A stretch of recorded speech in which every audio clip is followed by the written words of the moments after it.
everybody, welcome to the United Stand. It's the start of a new week. I'm joined by Ben Foster after the international break. Don't leave me hanging. And Brighton left me hanging. Fuck, have you seen what they've done on TikTok? Arseholes. I've always backed Brighton, always said, love the way the club's run. They took a clip of me, put it next to the goal that was disallowed and mugged me off. I'll tell you what, it's open season on Brighton. Hope you get relegated. But it's not going to happen. What 3 losses from 5, Ben? We conceded 10 goals at home last season. We've conceded 5 in 2.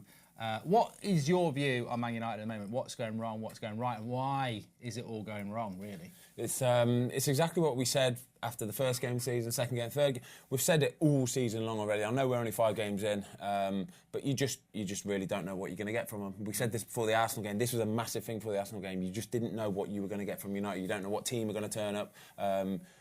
The problem for me is, I think Brighton very quickly worked out how to play against Manchester United.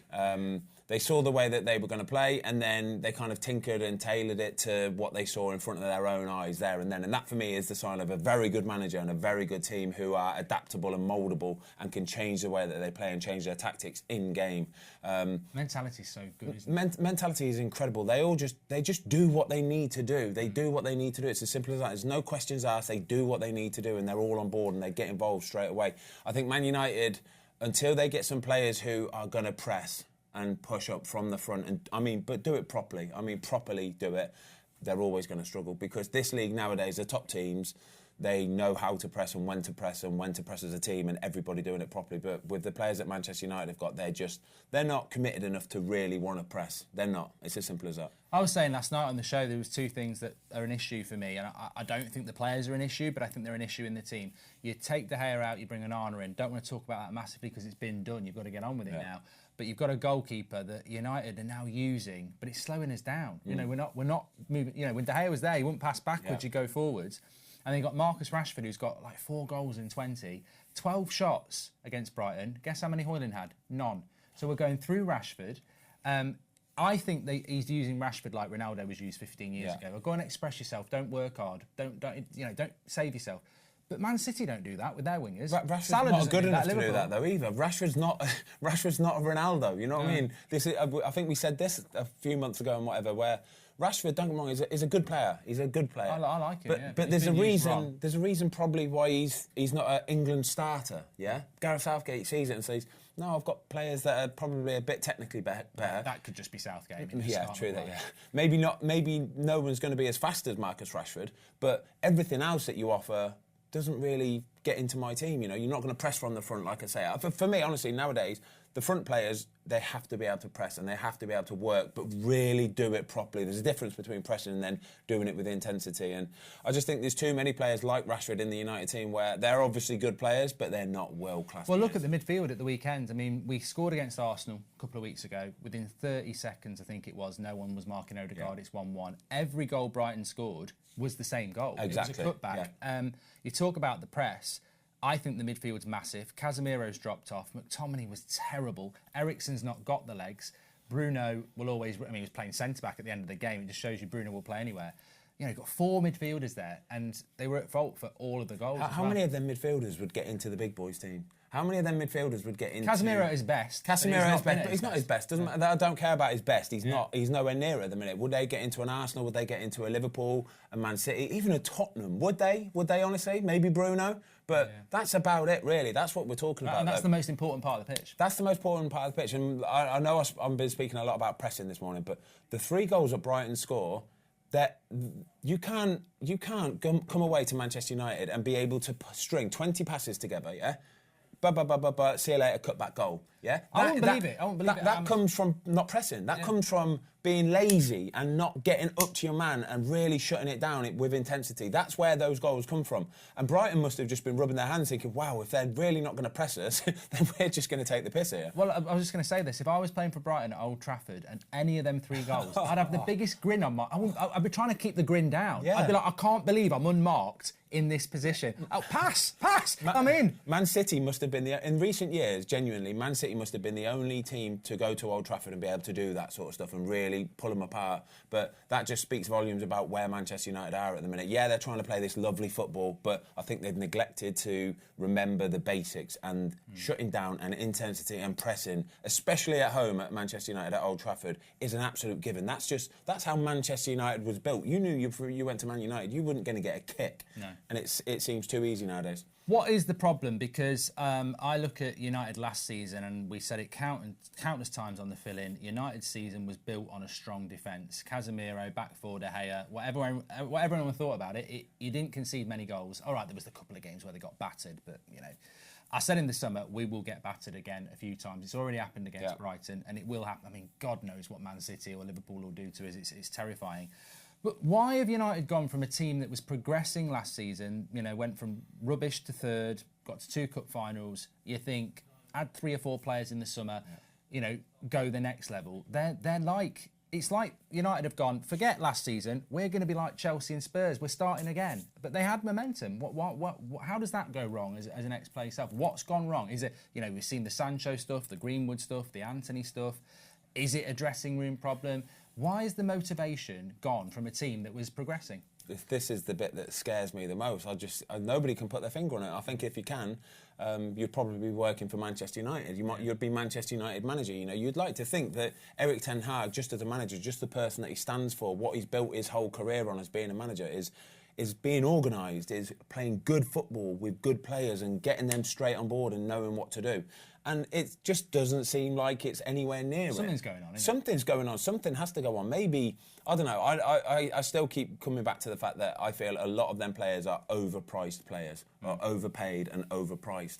But last season they did well. A lot of them did well. They did do well, but you had a big influx of players last year that needed to impress and wanted to impress and wanted to do. There's a drop-off, isn't it? It's almost like status quo. We did it last year. We can't be asked You had to go David De again. Gea, who was kept a little bit hungry because he knew he had to fight for a new contract. He was playing out of his skin because he needed to play for a new contract. You got Marcus Rashford last year, who was playing for a new contract. You've got Martinez, who had just signed, that looked like he wanted to justify that price tag and he wanted to justify his wages. Same with Casemiro. But this year, it's like they've gone, well, you know what? We know that every single month that money's going to get put into our bank account. You know, we don't really need. Does that happen with players? It does definitely without doubt, mate. Aubameyang is the most prime example of this kind of player. There's been he's another one. There's so many players I've seen in the past that, when their contract comes down, if they've got less than a year left on their contract, you will see them on a Saturday they will run through brick walls, genuinely run through brick walls. And then as soon as they get that contract, they go, and cigar on. And it's like, wow, wow. But that's the world that we live in nowadays. The money is so crazy, and they know that if they can get one season of absolutely smashing it, they will get 200 grand a week, 300 grand a week. It's life-changing money. Well, I was going to ask you anyway. I suppose that, I mean, he didn't play. He can't be blamed for it. But the Jadon Sancho thing has been incredible to watch. And I suppose it could be a wider issue, because what we should say, in fairness, is if the manager is saying that Sancho is lazy and not turning up on time and not working hard, you know, everyone goes, Sancho, it's a disgrace, he deserves to be out of the team. Well, he might not be the only one looking at the results for United at the moment. You know, it's I find it incredible that would go on. I'm sure it probably didn't go on when you were at United. There's a big difference. There is a big difference between not really putting it in on the pitch. You know what I mean? There's difference. If some of these big top players are 1%, 2% off it, in terms of intensity, it's a massive difference. It is chalk and cheese. It genuinely is. You have to be on it all the time to that very top level. But there's a big difference between not quite being at it and then being sloppy and unprofessional, and not turning in on time and then not putting it in on training. Oh my gosh, that is like, you don't get to do that. You don't get to do that at a Watford, a Brentford, you don't get to do that at anybody, right? No. But when you're at Manchester United, that's it, done. You will be done. So unless he can have a massive turnaround where he improves his fitness, he improves his punctuality, his professionalism, and he shows that he wants to be a leader, because at the end of the day, you look at Jadon Sancho and you think he's just a kid, really, don't you? You can't see him being like the leader in the dressing room. You can't see him getting people going and instructing people and do this, do that. I think he's liked in the dressing room, but he's not a leader. For sure, he's not a leader, and if he's not doing all the things professionally and properly. Does that show a lack of leaders in the dressing room? Yes, I think so. Yeah, I think so. There's when I was playing, you used to have so many in that dressing room. There was every single one of them was a leader. You know, you start from the back at Edwin van der Sar, you go all the way through the spine of the team, and if anybody did anything unprofessionally or was late or sloppy or this or that, even just leaving, like, it sounds nothing, even leaving a training top out on the training pitch, because everybody's got their own number on it, right? If somebody would have left their own training top out on the training pitch, somebody would have made a point. Somebody, one of the big boys, would have brought it in and gone, whose is this top here? And he's holding it up, so everybody knows the number, everybody knows who it is, and that person would be made to feel like a sloppy, lazy, unprofessional little git. But we'll keep it in-house, yeah? And the next day, he would make sure he'd go and get that top. That's how professional it should be, yeah? And I just feel there's not enough of those in that Manchester United dressing room to uphold every single standard. There's too much player at Man United. You've got players who have been told to go, who've stayed, the Maguires, the McTominays, the Donnies, maybe even the Sanchos. You know, they're still on the bench, they're still starting for United. It must be a bloody nightmare. What is your thoughts on Ten Hag? Is he under pressure, and what's the season looking like for United? Because I'd say third place is out, you know, they're looking fourth, fifth already if they can turn it around. I think he is under a little bit of pressure. I genuinely do. I feel that Man United fans have seen enough already from last season where they didn't really progress too much last year. I think when you get a manager in like Ten Hag, you expect a bit of fireworks. You expect a bit of a drastic change of something. Do you know what I mean? Whether it's the style of play where they're like, oh my god, third place in a cup though. I mean, that is true, but I feel it was a rather style of playing. Yeah, it was. I think people just want a bit of something different now with Manchester United. They're just used to seeing what they see. I don't think it hurt. I think it really hurts when you have De Zerbi come to Brighton play like that, and United fans have gone, hold on a minute. Yeah. Why are we not anywhere near that style of football? I think the club's toxic. I don't think De Zerbi can do to United what he's done to Brighton. I'll bet any money. But the trouble is, the casual fan, and I'm not being offensive, thinks you can bring De Zerbi into United and he'll do that. No chance. The structure around him. No. De Zerbi can do that at Brighton because Brighton, they garner that. They want that. That's what they're all working towards from the top down to the bottom. They all work towards that. So De Zerbi comes in and goes, yeah, this is an ideal working environment for me. Whereas you put him in Manchester United and straight away he's going, well, he's not doing what I need him to do. Above me. Nobody is pulling in the same direction. It's all about business. We need to make money off the pitch. It's as simple as that. What we make on the pitch doesn't really touch the sides. It's about being commercial and global and getting our name out there. That's not what it's about. They need to get back to winning games, getting results on the pitch, and I think that Ten Hag's got to be under a little bit of pressure now. You know, with the games coming up as well. If he doesn't get back to back wins, he's gonna start feeling the pressure. We've got Bayern Munich in the Champions League in the week as well.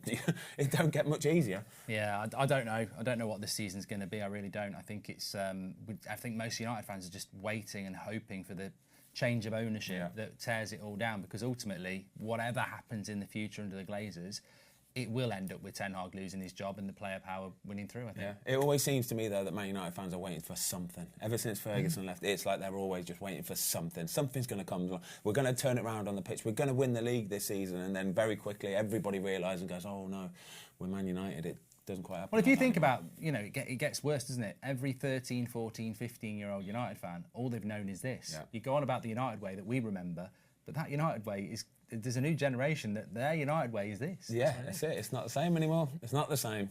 Thanks for popping on, Ben, as per usual. Really good stuff. Get your comments in below. What are your thoughts? And we'll speak to you on the next one.